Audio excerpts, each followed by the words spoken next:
Bonjour à tous, bonjour à toutes. Aujourd'hui, petit exercice encore sur le chapitre des équations de droite, sur le parallélisme. Alors, on a vu dans la vidéo précédente que pour que deux droites soient parallèles, il faut qu'il y ait une condition. Il faut que... Merde, je me suis même trompé dans la condition. Il faut que A divisé par A' soit égal à B divisé par B', ok? Et donc, avec A et B, les coefficients devant X et Y. Eh bien, on va déterminer sous quelles conditions, d'accord, ces deux équations, ces deux droites, pardon, sont parallèles dans un premier temps, et dans un deuxième temps, on verra sous quelles conditions elles sont confondues. Du coup, on a 3x plus m plus 1 fois y plus 2 est égal à 0. Et l'autre, 7x plus 6y plus, ouvrez la parenthèse, k-4 est égal à 0. Et donc, on va devoir déterminer m plus 1, donc la condition pour que ce soit parallèle. Et donc, on a A divisé par A', donc 3 divisé par 7, qui doit être égal à B divisé par B', donc M plus 1 divisé par 6.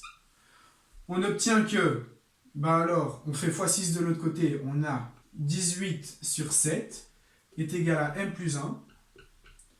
On a alors M qui est égal à 18 sur 7 moins 1, ce qui nous fait 11 septièmes.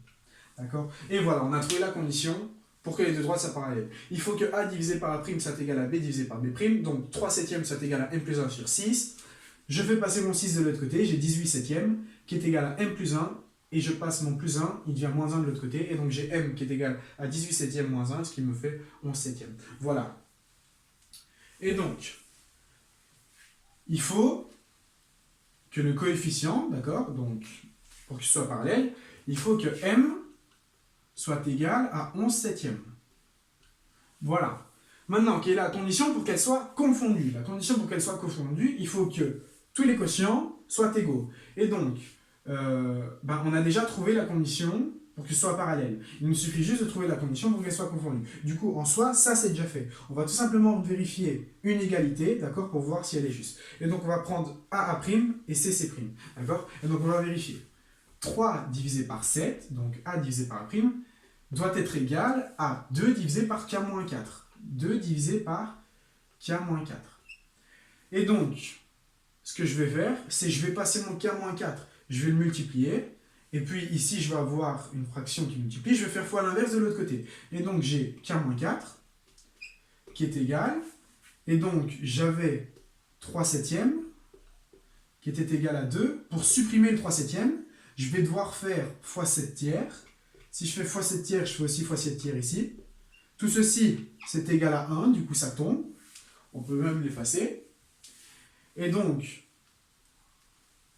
j'ai K-4 qui est égal à 2 fois 7 tiers. Alors, 2 fois 7 tiers, ça me fait 14 tiers. 14 tiers. Et donc, j'ai K qui est égal, et donc 14 tiers plus 4, parce que moins 4 devient plus 4. 4 en tiers, ça me fait 12 tiers. Et donc la condition, c'est que K soit égal, et donc à 14 plus 12, pardon, à 26 tiers. Et donc on a une nouvelle condition pour qu'elle soit confondue, K doit être égal à 26 tiers. Et voilà, et votre exercice est terminé. Donc dans un premier temps, on vérifie les quotients, ici, A' et B', pour vérifier. On obtient que M doit être égal à 11 septièmes. Puis, pour que ce soit confondu, on a déjà vérifié le B, du coup on va vérifier le C. Et donc A' doit être égal à C', c'est ce qu'on a écrit. Et donc on obtient, avec quelques manipulations algébriques, que K doit être égal à 26 tiers. Bon voilà, c'est déjà fini, hein. C'est une séquence assez courte, assez simple, je trouve.